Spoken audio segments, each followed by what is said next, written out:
हरी मिलत है, इस बात को भूलना नहीं। मन इंद्रियां वश है नहीं, कली काल का अति जोर है। नहीं भक्ति ज्ञान वैराग्य है, इस चक्र में पड़ना नहीं। दो पंथ हैं हरि मिलन के, एक सुकृत दूसरी हरि कृपा। निज कृपाश्रित को सुगम हरि, संशय में करना नहीं।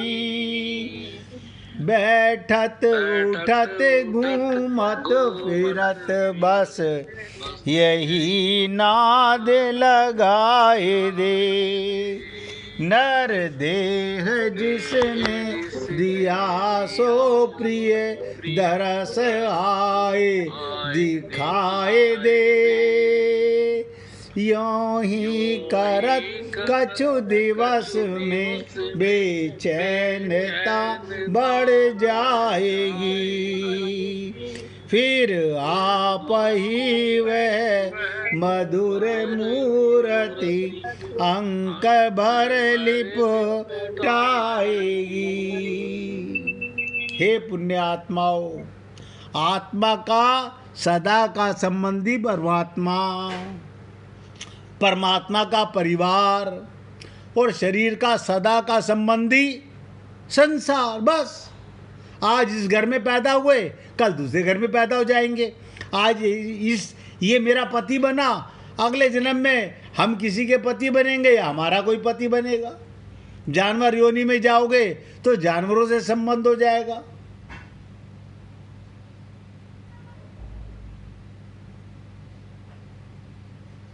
ये बातें दिमाग को खोलने वाली हैं, भटकाने वाली नहीं हैं, भटकाव से अलग करने वाली हैं।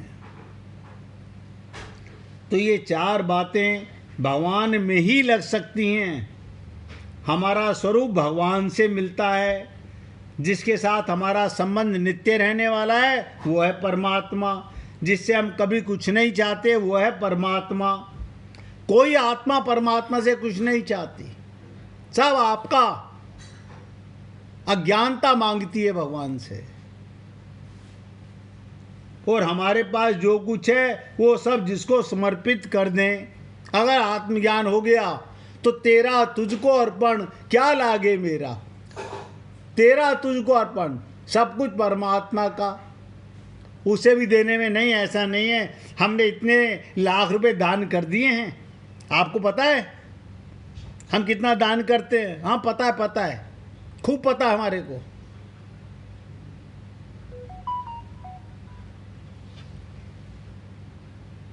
कारण शरीर और संसार हमारा संबंध नित्य रहने वाला नहीं है।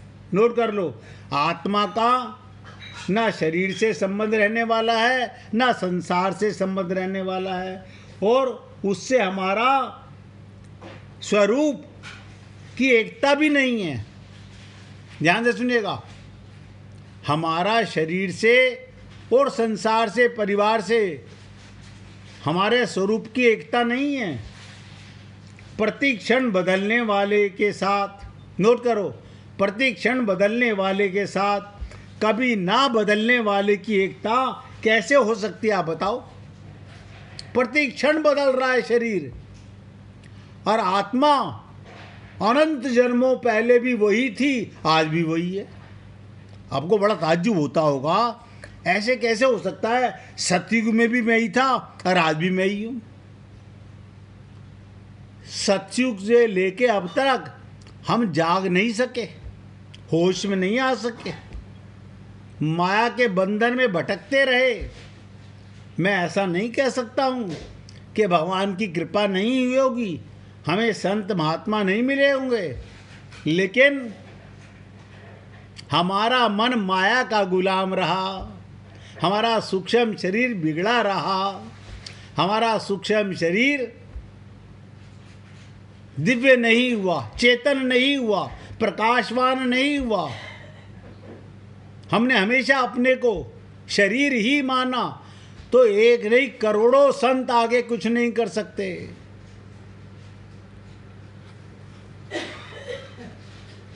और बता देता हूं, ध्यान से सुनो। शरीर के साथ हमारी जो एकता दिखती है, आपको शरीर के साथ एकता दिखती है ना? हाँ, मैं कल भी इसी शरीर में था, आज भी मैं इसी शरीर में हूँ, कल भी मैं इसी शरीर में रहूँगा।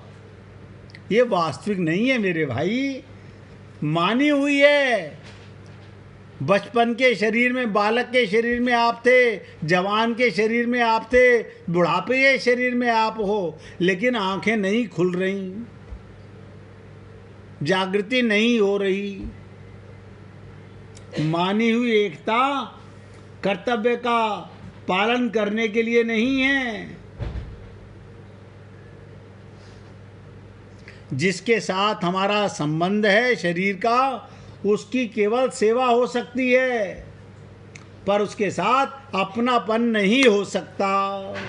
अब आप बड़ा सरप्राइज महसूस करेंगे, किसी पति का किसी पत्नी से संबंध रह ही नहीं सकता, किसी पत्नी का किसी पति से संबंध नहीं रह सकता, है ही नहीं। वो सेवा के लिए मिला है। ऐसे सबसे साथ लगा लीजिएगा आप क्या कहते हैं, मेरा सगा संबंध है ये। आज तक मुझे समझ नहीं आया कि सगा क्या होता है। जो हर जन्म में बदल जाए वो सगा, और जो किसी जन्म में ना बदले वो झूठा। अभी तक तो आप और हम लोग यही समझ रहे हैं। मेरा असली संबंध किससे, परमानेंट संबंध किससे? आप बताओ। आत्मा तो अनंत जन्मों से वही है, और शरीर हर जन्म में बदलता रहा। ये बातें मुझे नहीं पता आपको किसी संत ने बताई या नहीं बताई। मैं तो सेवक बन के आपकी सेवा में प्रस्तुत होता हूँ कि हे गोविंद, इन सब पुण्य आत्माओं पे कृपा करने का। मगर आपसे भी एक निवेदन करना चाहता हूँ, आप भी पूरे जागरूक होकर अपना कल्याण करने के लिए होश में आओगे तो कल्याण का मार्ग मिलेगा। अन्यथा जैसे आज तक होता आ रहा है, पुनरपि जननम पुनरपि मरणम, ऐसे ही होता रहेगा। तो कहने का तात्पर्य, जिसके साथ हमारी मानी हुई एकता है, पति पत्नी दोनों अलग अलग परिवार में पैदा हुए, इनका माँ बाप ने संबंध बना दिया। अब मानी हुई एकता का, अब हम पति पत्नी, उनकी सेवा हो सकती है। आपको एक मिलाया था, परमात्मा ने मिलाया था, माँ बाप ने मिलाया था एक दूसरे की सेवा करने के लिए, ना कि उस एकता को जीवन भर निभाने के लिए, उस सेवा को जीवन भर निभाने के लिए। कोई परमानेंट संबंध नहीं है, और उसके साथ अपनापन हो भी नहीं सकता। शरीर संसार की सेवा ही हो सकती है, अपनापन नहीं हो सकता। और ध्यान से सुनिएगा, ये बहुत इंपॉर्टेंट श्लोक था। आज तीसरे दिन भी मुझे लगता है इसी को क्लियर कर पाएंगे। पूरे ध्यान से सुनना। जाने वे असत का त्याग करने के लिए, जाने हुए, आपको अब तक नहीं पता था, अब तो जान गए, अब तो पता चल गया असत क्या है, सत क्या है। ये आवश्यक है, साधक विवेक विरोधी संबंध का त्याग करे। विवेक विरोधी, जो विवेक से मैंने कहा भगवान और भगवान का परिवार। आपके परिवार में, ध्यान से सुनो, आपके परिवार में कोई भगवान का प्रेमी है जिसे आत्मज्ञान हो गया, समझ लो उसके साथ आपका संबंध हो गया पक्का। एक एक शब्द ध्यान देना। आपके परिवार में किसी ऐसे के साथ संबंध जिसे आत्मज्ञान है और आपको भी आत्मज्ञान हो गया, आप वो और आप दोनों भगवान के परिवार हो गए हैं। आपका संबंध रहेगा, एक साथ भगवान के लोक में जाने वाले हो। इसलिए कहा साधक विवेक विरोधी संबंध का त्याग करे, जिसके साथ हमारा ना तो नित्य संबंध है और ना स्वरूपता का एकता है। उसको अपना और अपने लिए मानना विवेक विरोधी संबंध है। अगर विवेक है तो, जागृति है तो, किसी गुरु की शरणागति है तो, भगवत प्राप्ति करने का लक्ष्य है तो, इस दृष्टि से शरीर को अपना और अपने लिए मानना विवेक विरोधी है। बस नोट कर लो, शरीर को अपना और अपने लिए मानना, ये तो सेवा के लिए मिला है। ये शरीर सेवा के लिए मिला है, अपने लिए नहीं है। विवेक विरोधी संबंध के रहते हुए कोई भी साधन सिद्ध नहीं हो सकता। अंडरलाइन करके नोट कर लो अपने हृदय में, विवेक विरोधी, आत्मा का जिसके साथ संबंध नहीं है। अगर विवेक विरोधी संबंध के रहते हुए कोई भी साधन सिद्ध नहीं हो सकता। क्या मतलब? मैंने किसी के साथ अपने को शरीर माना और शरीर से संबंध बनाए रखा, तो ये विवेक नहीं है, आपको भगवत प्राप्ति नहीं होगी। अपने आप नोट कर लो। शरीर के साथ संबंध रखते हुए कोई कितना भी तप कर ले, एक एक शब्द सुनो। हम बहुत से लोग कहते हैं हमने इतने उपवास किए, इतना तप किया, हम इतनी तीर्थों में भ्रमण करके आए, परिक्रमा की। शरीर के साथ संबंध रख के गए थे? हाँ, शरीर के साथ गए थे। शरीर तो एक रथ है, ये तो कार है, इसका इस्तेमाल करना था, इस्तेमाल करके छोड़ देना था। हम शरीर का ही कल्याण करने में लगे हुए हैं। शरीर के साथ संबंध रखते हुए कोई कितना भी तप करे, कितनी भी समाधि लगा ले, लोक लोकांतरों में घूम ले, संसार में तीर्थों में, तो भी इसका मोह का नाश, सत्य तत्व की प्राप्ति नहीं हो सकती। मोह मरेगा नहीं और भगवत तत्व, आत्म तत्व का ज्ञान कभी नहीं हो पाएगा। आज तक तो यही हुआ है भैया हमारे साथ में। आगे आपकी जागृति पर है। मैं तो केवल निवेदन कर सकता हूं, आप जागो या ना जागो। याद रखना, कोई कंपेल नहीं है, ना भगवान की तरफ से कोई कंपल्शन है कि आप जागो इस जन्म में, ना किसी संत की तरफ से है। ये तो आपको अपने आप सोचना है, मुझे इसी देह में भगवान को पाना है या नहीं पाना है। तो क्या करना है? विवेक विरोधी संबंध त्याग होते ही, विवेक विरोधी संबंध का त्याग होते ही मोह का नाश हो जाता है। परमानेंट नाश हो गया, तथा सत्य तत्व की प्राप्ति हो जाती है।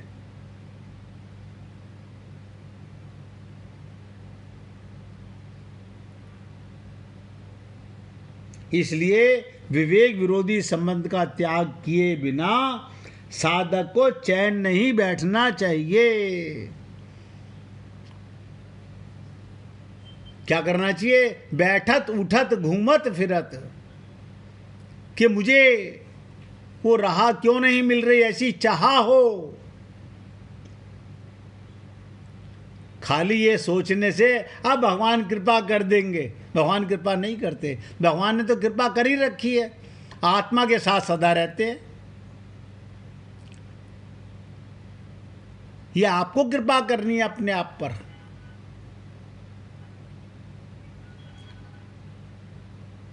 अगर हम शरीर माने हुए, ध्यान से सुनो, अगर हम शरीर से माने हुए विवेक विरोधी संबंध का त्याग ना करें तो भी शरीर हमारा त्याग कर देगा। आप शरीर को ये मैं हूं, ये मैं हूं, ये मर रहा है, आप कह रहे हो ये मैं हूं, आपका ये त्याग कर देगा। आपको जीते जी करना है, वरना शरीर छोड़ देगा। वो कह देगा मैं क्या करूं, मैं तो मिला था तेरे को इसलिए कि तू भगवान से प्रेम कर ले, तुझे तत्व ज्ञान हो जाए। मैं तो अपना काम कर चुका, अब तू नहीं जागना चाहता तो मैं क्या करूं। जो हमारा त्याग अवश्य करेगा, उसका त्याग करने में क्या कठिनाई है आप बताओ। जिस शरीर से आपका संबंध एक दिन था नहीं, माँ के गर्भ में आने से पहले आपका इस शरीर से कोई संबंध नहीं था, और जिस दिन शरीर से परमानेंट निकल जाओगे संबंध रहेगा नहीं। इसका मतलब टेम्परेरी के साथ मैं करते रहते हो। और जिसने कभी आपका त्याग किया नहीं, जो कर सकता नहीं, जो करेगा भी नहीं, उसके साथ अपना संबंध नहीं माना हुआ। ये हमारी सबकी अज्ञानता है।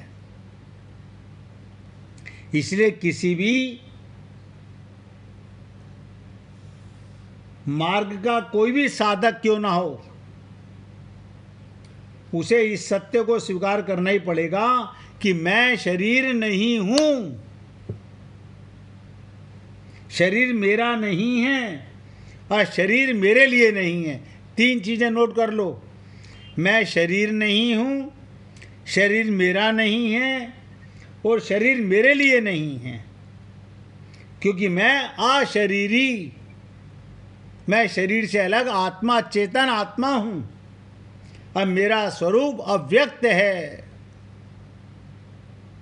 अदृश्य है, निराकार है, और मेरे साथ सदा रहता सगुण साकार परमात्मा, वो भी निराकार है।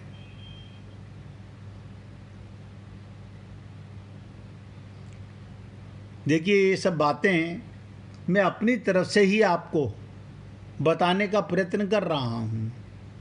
आप कितनी एकाग्रता से सुनते हैं और संकल्प करते हैं। डॉक्टर बताता है देखो आपको ऐसे ऐसे दवाई लेनी है, ये खाने से, ये खाने के बीच में, ये खाने के बाद। मैं सोचता हूं कई बारी, इस शरीर की इतनी चिंता, इसका सदुपयोग इसलिए कर रहे हैं क्योंकि अभी मौका जीवित है भगवान को पाने का, इसलिए इसकी सेवा कर रहे हैं। ना ना, हम तो शरीर को अमर बनाने में लगे हुए हैं। हमारे बाप दादा का तो बना नहीं, हम इसे अमर बना के रहेंगे।